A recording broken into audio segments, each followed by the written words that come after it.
जय हिंद दोस्तों, मैं हूं आपको साथी परवेज अहमद। आप देख रहे हैं रील की रियल स्टोरी।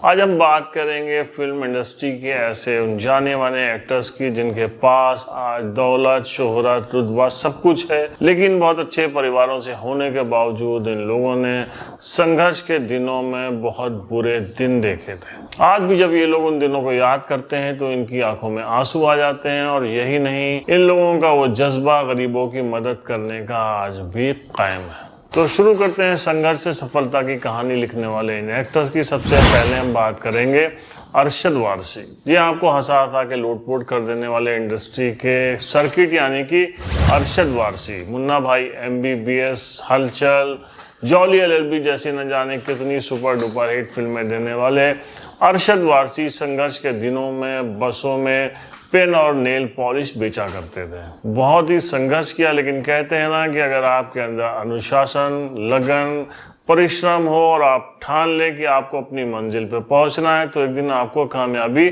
जरूर हासिल होती है। एक्टिंग के बेहद शौकीन अरशद वारसी ने आखिर अपना सफर पूरा किया। आज वो एक कामयाब और सफल एक्टर। नंबर 9 पे हैं बोमन ईरानी। जी हाँ, पारसी परिवार से आने वाले बोमन ईरानी पहले अपनी मां के साथ उनकी बेकरी में हाथ बटाया करते थे। उसके बाद उन्होंने होटल में वेटर का काम शुरू किया। जिस वक्त वो होटल में स्टीवर्ड थे यानी वेटर थे, उस वक्त उनको एक थप्पड़ खाना पड़ा था। ये बात उनके मन से लग गई और उन्होंने कुछ बड़ा करने की सोची। पहले उन्होंने एड इंडस्ट्री में कदम रखा। एक एड उनको मिला जिससे उन्हें थोड़ा बहुत फेमस हुए। फिर तो उन्होंने किसी तरीके से फिल्मों का सफर तय किया और फिल्मों का सफर भी ऐसा वैसा नहीं। मुन्ना भाई, MBBS की सीरीज, 3 इडियट्स, मैं हूं ना, जॉली LLB, वीर ज़ारा जैसी दर्जनों फिल्मों में बोमन ईरानी ने शानदार अभिनय से अपना एक बड़ा मकाम बनाया है। आज उनके पास प्रॉपर्टी, गाड़ी, बंगला सब कुछ है, लेकिन कभी इनको बहुत संघर्ष के दिन देखने पड़े। नंबर 8 पे हम बात करेंगे नवाजुद्दीन सिद्दीकी के। किसान परिवार से आने वाले नवाजुद्दीन सिद्दीकी ने भी बहुत संघर्ष के दिन देखे। उन्होंने मेडिकल स्टोर पे एक सेल्समैन का काम किया तो किसी ऑफिस में चपरासी तक का काम करके किसी तरीके से पैसे इकट्ठा किए। उसके बाद नेशनल स्कूल ऑफ ड्रामा में एडमिशन लिया, जहां उससे वो तब के निखर के एक बेहतरीन एक्टर बने। सरफरोश और तलाश जैसी फिल्मों में उन्हें छोटे छोटे रोल मिले, लेकिन बाद में गैंग्स ऑफ वासेपुर से जो उन्होंने अपनी एक बड़ी पहचान बनाई, फिर तो आज कोई भी बड़ा से बड़ा एक्टर उनको अपनी फिल्म में लेने से घबराता है, क्योंकि वो फिल्म के मेन हीरो के टक्कर की एक्टिंग करते हैं और अपनी एक खास पहचान बना चुके हैं। इंडस्ट्री के बेहद कामयाब और एवरग्रीन हीरो यानी कि अनिल कपूर। प्रोड्यूसर बोनी कपूर के छोटे भाई अनिल कपूर ने भी शुरुआत के दिनों में बहुत संघर्ष देखा और जब वो मुंबई पहुंचे तो राज कपूर के गैराज में परिवार के साथ उन्होंने लंबा वक्त बिताया। फिल्म वो 7 दिन में उन्हें जो ब्रेक मिला था उसके बाद तो फिर उन्होंने कभी मुड़ के नहीं देखा। आज इंडस्ट्री में बहुत ही बड़े कामयाब एक्टर के साथ साथ आलीशान बंगलों में रहने वाले अनिल कपूर के पास भी बेशुमार दौलत है। नंबर 6 पे हैं साउथ के सुपरस्टार, यानी कि जिनको वहां देवता की तरह पूजा जाता है, माना जाता है, उनके बहुत बड़ी फैन फॉलोइंग है, यानी कि रजनीकांत साहब। रजनीकांत साहब संघर्ष के दिनों में कुली और बस कंडक्टर की जॉब करते थे। बहुत ही मेहनत करके उन्होंने धीरे धीरे साउथ के ड्रामास में काम किया और फिर फिल्मों तक का सफर तय किया।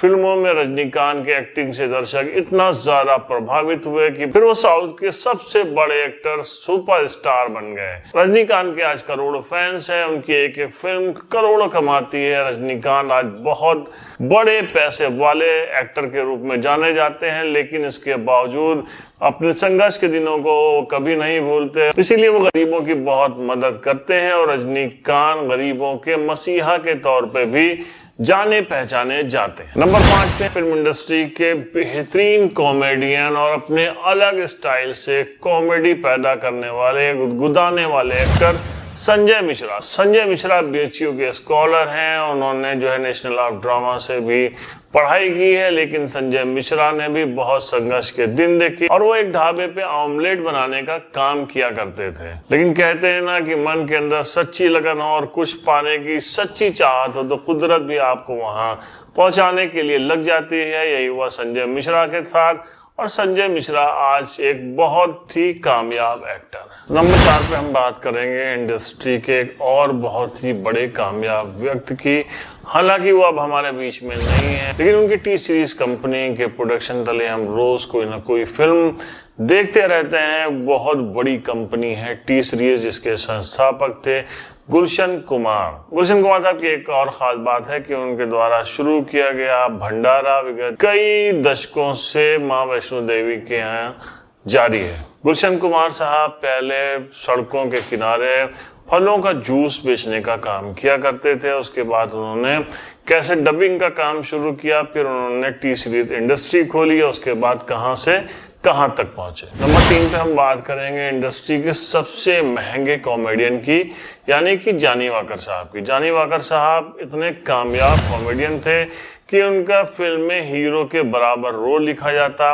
हीरो के हिस्से में जितने गाने जाते थे उतने ही गाने जानी वाकर के भी हिस्से में जाया करते थे और वो सबसे महंगी फीस लेने वाले कॉमेडियन थे। लेकिन संघर्ष के दिनों में जानी वाकर जो है बसों में कंडक्टर का काम करते थे और उनका जो पैसेंजर्स को बुलाने का स्टाइल होता था वो बल्ला साहिनी साहब को बहुत पसंद आया था और उनको लेके इंडस्ट्री में आए। उसके बाद तो फिर क्या कहना, जानी वाकर ने अपनी एक बहुत बड़ी पहचान बनाई और बहुत पैसे कमाए इंडस्ट्री में। इंडस्ट्री के सबसे हैंडसम स्टाइलिश स्टार यानी कि देवानंद साहब की।